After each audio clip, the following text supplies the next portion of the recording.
From Pacifica, this is Democracy Now! Mr. Obashevsky is a person who has devoted his entire life to nonviolent, peaceful protest activities on behalf of peace. If there is anyone in the world who is further from a terrorist, it's hard for me to imagine them. New documents reveal undercover Maryland State Police officers spied on peace groups and anti-death penalty activists. We'll speak with anti-war activist Max Obashevsky and the journalist Dave Zirin.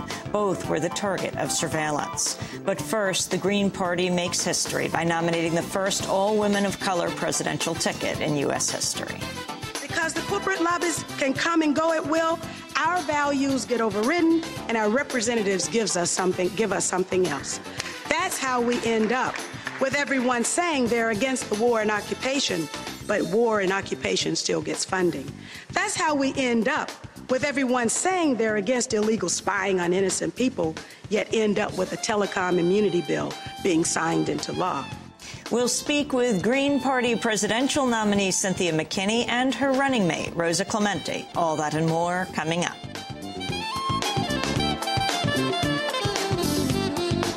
Welcome to Democracy Now!, democracynow.org, The War and Peace Report. I'm Amy Goodman. Presidential contender Barack Obama has arrived in Baghdad for his first visit to Iraq since he became the Democrats' presumptive nominee. Obama's arrival comes just 2 days after Iraqi Prime Minister Nouri al-Maliki endorsed Obama's call for a timetable for a U.S. withdrawal from Iraq.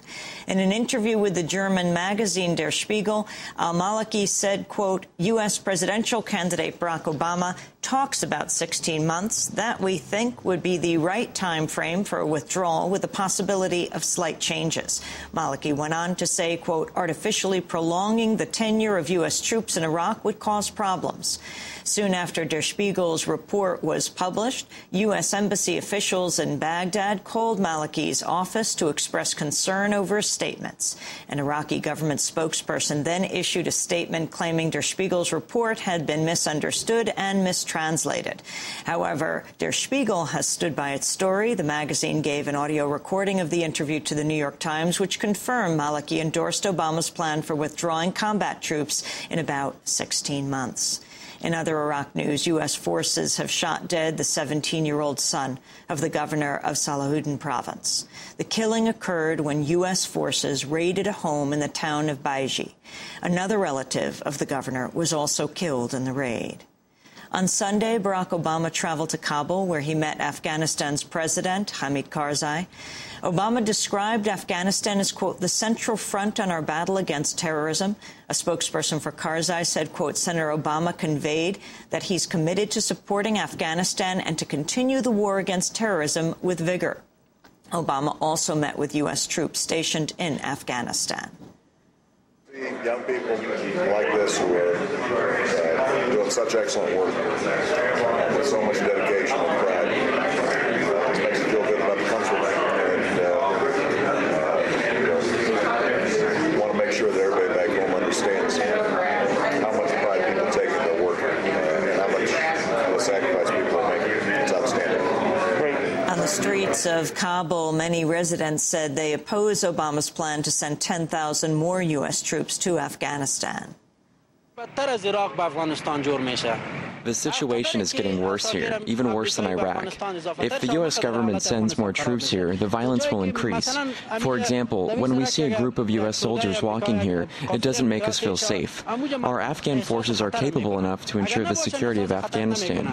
The U.S. government should focus on other needs of Afghans, not the military. Afghans also criticized Western officials for not doing more to help the Afghan people.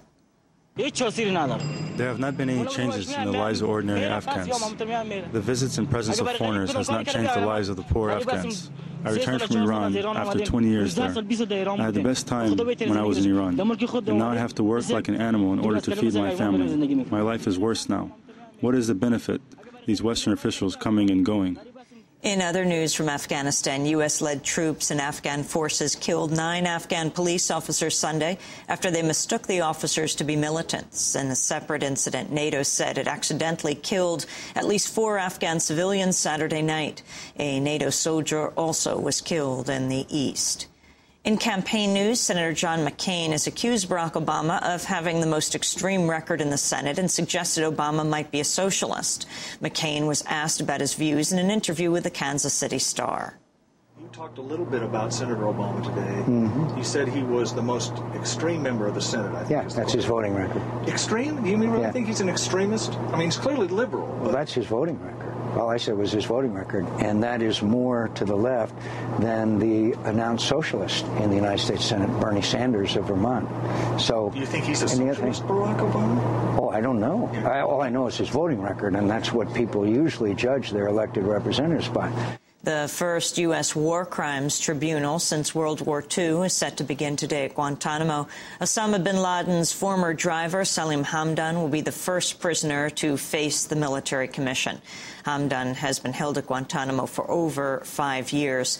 Last week, his lawyers complained about the trial, saying he was subjected to sleep deprivation for a 50-day period in 2003. A report published by the British Parliament warns Britain can no longer rely on American assurances that it does not torture.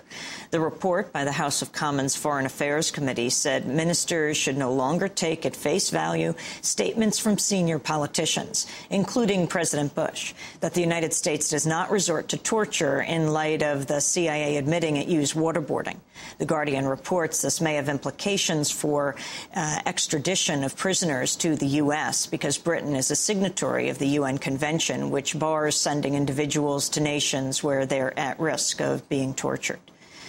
Newly released documents have revealed the Maryland State Police officers conducted an extensive surveillance campaign in 2005 and 2006, targeting peace groups and anti-death penalty activists. The documents show undercover agents infiltrated meetings and events of the Baltimore Pledge of Resistance and the Baltimore Coalition Against the Death Penalty. The agents entered the name of one of the prominent Baltimore peace activists, Max Obajewski, into a federal database that tracks terrorists and drug dealers. The police continued to carry out the surveillance, even though officers never observed any illegal or criminal activity. We'll have more on this story later in the broadcast. An Israeli human rights group has released a video showing an Israeli soldier shooting the leg of a blindfolded and handcuffed Palestinian man from close range. The Palestinian man was detained during protests against Israel's West Bank wall. The video shows an Israeli army officer gripping a blindfolded and handcuffed Palestinian detainee while another soldier aims a rifle towards his leg. B'Tselem Sarit Machali condemned the Israeli action. B'Tselem received this morning footage filmed in the village of Nialin approximately 2 weeks ago, showing an Israeli soldier firing a rubber-coated steel bullet at a Palestinian. The Palestinian has his hands tied behind his back and his eyes covered, and the soldier is firing at him from very close range, from approximately 1.5 meters away. This whole event happens in the presence of a high-ranking officer, a lieutenant colonel. The Israeli military says the soldier involved in the shooting has been detained for questioning. An army statement said the incident is a, quote, direct contradiction of IDF values and principles. A military judge at Fort Knox has sentenced U.S. war resistor James Burmeister to 6 months in jail after Burmeister pleaded guilty to going AWOL. The 23-year-old soldier served as an Army scout in Iraq but fled to Canada in May 2007 while on leave. After leaving Iraq, Burmeister revealed U.S. troops in Iraq were planting equipment such as AK-47s to lure Iraqis to spots where American snipers could shoot them. The practice was known as bait and kill. Burmeister said, quote, I know going AWOL was wrong, but I thought it was the best way to stop the small kill teams.